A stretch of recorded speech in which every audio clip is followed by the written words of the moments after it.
So, welcome to another episode of the Mind Takeaway podcast. This is the second part or part two of our special episodes we recorded at TXL Berlin. And we're actually in one of the buildings that was part of the former Tegel Airport. I believe we're in the restaurant part. And it's made us a bit nostalgic and a bit sad because we actually traveled from this airport quite often, in our time living in Berlin. Yeah, it was interesting arriving into where departures are arriving, where the bus used to stop, arriving to the airport. So it's strange to see it stripped down but it's also interesting to see of how nature takes over really quickly. We are overlooking the terrace, the restaurant terrace that looks over the airport runway, and there's so many plants and already beautifying the place in its own way. I'm looking forward on a more positive note because it's normal to feel a bit nostalgic and sad and just to be clear, the reason why we're a bit sad is not because the site's been transformed in a wonderful and more exciting place to look forward to the future. It's because the current Berlin airport that we won't go into lots of detail, but it took a long time to build and everyone had massive expectations about how good it would be, isn't really that great. So enough said about that. So in this episode, which is a follow-on, it's a good segue from part one, where we discussed individual collaboration, but building up to collaborating with maybe one person or a few people. Now we're talking at scale. So to scale collaboration up to working in groups and teams and communities and organizations and companies. And again, just to remind you, the reason why we're recording a series of episodes in this space that's at Berlin TXL is because there's lots of companies now moving in that are part of the impact related side of things, sustainability. For example, right now, I believe, tell me if I'm wrong, Mira, there's companies that are focusing on solar energy and hydrogen power. And actually, where we recorded the first episode, right next to the old former Lufthansa hangar where they fix some work on planes and stuff like that, there was also a test site for electronic vehicles where they can test them in autonomous vehicles and stuff like that. So back to scalability. We touched on this a little bit in the first episode because obviously to collaborate, you need to listen to one person for sure, listen to understand and get good at listening to each other. And you do between you, if it's only a few of you, you need to facilitate and take turns about taking the lead and taking action. And where one person doesn't know or lacks the confidence or doesn't have clarity, you can step in and have that person's back. But when it's at scale, it does get more complicated. But what we want to be clear about this episode is the good news is it can be done at scale. 100% we've seen this work, and we are actually part of communities where that's happening. And one of the other things that's really important that we touched on before is time. A group where there's complexity to be resolved, where you're trying to resolve some of the biggest world challenges when it comes to climate change, sustainability, or just doing something good for the community, is you need a lot of time to reflect and look at what works and why, and experiment and go into permanent beta and try what works and try what doesn't, and go through a load of different iterations. And also, the challenge with this is when there's more people and more moving parts, trying to get a consensus and agreement in the first place, good luck with that. It's really difficult. But again, it's not impossible if the right things are put in place. So another thing that's really required when it's essential, in fact, I don't know what you think about this, Mira, I'm just thinking about this now, but structure and discipline, sticking to times and respecting each other's capacity to give for a project. So, for example, if it's a community and it's impact related, there's definitely going to be budget constraints. There's going to be non-for-profits. There might not be so much money, but that shouldn't get in the way. It's more about if someone's given you the gift of their time, then it's to have the respect of that. So when you organize an event or you facilitate a meeting where you're trying to get some stuff done, get shit done, right? It's good to be aware of that, not to go over time and not to waste that time. So how do we not waste time? Okay, so when I say structure, let's unpack that. What I mean by structure is if you've got an agenda or you've got an event where you've got a good idea what you would like to have happen, yes, you leave some flexibility because you don't want to constrain things. Maybe something happens or an idea is sparked during that event that you didn't even envisage. But if you're having an event or facilitating a meeting with some people from a community and you want to collaborate with them, then it's really good to stick to that structure about what you want to achieve for that event and in that time. And also make sure that someone out of the group, or if you bring a third party, that may be someone professional, who's used to be able to facilitate things and meetings and getting stuff done.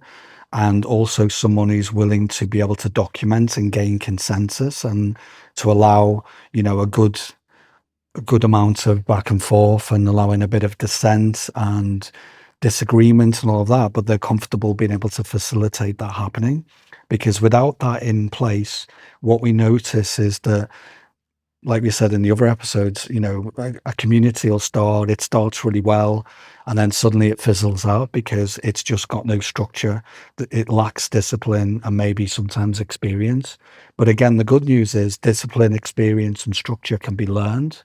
And also, it's about networking with people in your community and part of this space that you're in to actually ask for help.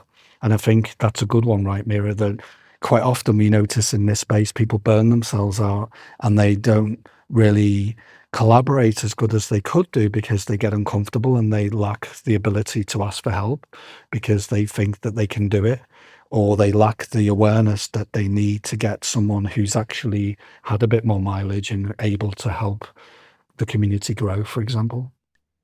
And when we talk about, absolutely, and when we talk about organizations collaborating with each other and say countries collaborating with each other, what we often forget is that people are actually collaborating with each other.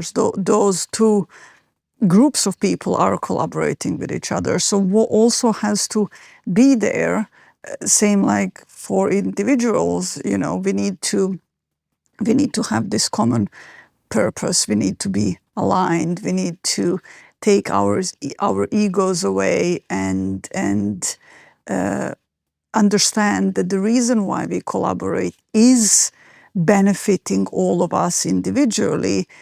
But we are not here in a context of ego battle. This was my idea and not yours, or I first came up with this, or we've got money and you don't have, therefore we are going to run this and we will discard the importance of this project for you. And so we see that often in countries where one country has more resources and the other less. And so, we are not equal there. And where this leads to is to understand that the collaboration, that the transaction is not part of collaboration. Collaboration needs to come from understanding and from giving freely. And what's to note is that it's okay when things go not according to plan, they go off the rails, or you didn't get the impact or the results that you wanted, because if you're willing to learn as a community, as a group of people, then that's also where the juice is, right? Because it's okay to get stuff wrong and you will fail. If you want to do anything that's going to change the world or have a real impact, then it will be challenging. Sometimes things do get difficult. There can be a level of complexity, some things aren't that simple. But with that said, it's really just a matter of, again, taking a step back and going, okay, if we didn't get what we want, what's missing? And having the courage to go, okay, well, if I'm leading this at the moment, maybe I've got to learn new skills, or who can I reach out to and have a human connection with and have a real conversation with and say, hey, I've got this goal of doing this, our vision is this, but I don't think we can get there unless we gain some experience in this area. Or, for example, I might need to learn a new skill. Maybe my communication could improve just like everyone else. Or maybe it's a matter of, okay, I've not really facilitated large groups of people with lots of moving parts. Maybe there's a project manager part of the group. Maybe there's someone that's actually done that. Okay, we know this company, and they've done a lot of events. They've been at summits. They're comfortable doing that. Maybe they would like to take on more of a role doing that. So what needs to be there is our willingness for reflection, but important part is our willingness to be vulnerable, and also what I see, especially when I look at the countries or nations or different groups of people within one country, is that lots of healing and letting go has to be done in order for us to move forward in a more sustainable way. We need to, again, let go of our egos and move forward, because when that is not done, obviously you cannot do all of that before you actually start doing anything. And this is why we say the reflections are really important, that we can reflect back and see what worked, what didn't, and why. And just to note that, I know we might have mentioned this in other episodes, but the current 17 goals for sustainable development, that the UN are always talking about, and Mira and I have been on panels, we've been in groups talking about it. It's interesting to note that none of those 17 goals have actually been achieved. And some of them are really, they're setting the bar really high. But Mira and I have often reflected on our own with other people as to why.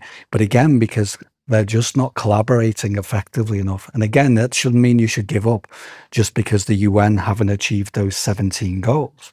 Far from it. It's just that if you are willing to put the right foundations in place, which, as we've talked about, is to communicate better, learn how to facilitate, and allow people to join your group from a diverse section of society, then you're more likely, as the group grows and flourishes and learns from each other, you're more likely to have that diversity of skill sets that you need. Because what we see quite often is, and we're all guilty of it, sometimes we're just comfortable with who we know from a learned experience from our past and the current community or the people around us. But it's always good to get a little bit uncomfortable and go, okay, I don't know you. I don't have an experience of your community. Maybe I can learn from you. Let's connect. And this is how communities can join together and they can transcend, countries and boundaries. And just to be clear, as we were coming to this site where we're talking and making this recording now, we were talking about how digital technologies, although they are enablers, messaging, email, things like Slack. I don't want to pick on Slack, but as an example, quite often we think they're great tools for collaboration, and they can be. But again, if these other things aren't in place, then these tools just get in the way. And it ends up being that you can't get stuff done because you're in an endless feedback loop of messaging and you don't even know where to start. And this goes back to what we were saying in the first episode of this series, where we were saying people lack focus because you're just overloaded with information. And we need human connection. We need to spend time with each other. It doesn't have to be in the same room, but on a same call. We need to be able to see each other. We need to spend time getting to know each other, and then this other messaging later on is really a follow-up. And that's a really good point, because I know we're all looking to save time. Of course, if there's a shortcut possible, then we should try and use it. But again, with the caveat that shortcuts often come with some kind of cost. There's a cost implication, right? So what Mira's pointing to, tell me if I'm wrong, is that when we allow the time to meet in groups and we allow human connection, honestly, what we've experienced ourselves, we've had the real experience of seeing that of late, in the groups that we're in, is that things can be resolved. Complexity is slowly but surely worked on and removed, and solutions are possible. And again, we're not saying you shouldn't use technology. What we're saying is, just to be clear, is human connection first. And yes, I know it's costly to have events and to facilitate groups of people coming together. And it can be more complicated and challenging, especially in our busy, frenetic lives. If you've got a family, maybe your parents, and you don't have that time. But putting some time aside to meet in groups and connect at a human level is always the better starting point, and it will lead to much more impact and much better results. And of course, when you've got things up and running, when the community's flourishing and it's firing on all cylinders, using any technology that can enable that to move forward in parallel, it's always a good way. It's always good to do that, right? Just to end for this episode, don't be put off with what we said in terms of, what can get in the way, because as we said, the solution's there. Human connection, listening, bit more discipline, skills with facilitation, and having the courage to be wrong and allowing open discourse and dissent and people to have, you know, sometimes challenging conversations, because the wonderful groups that Mira and I are part of, that we love, and the people that we go back to collaborate with time and time again, we've just got comfortable slowly but surely over time to be able to just react and deal with whatever comes up in a nice way, and not to let our egos get in the way or fear to block it down, and for us to be able to freely collaborate.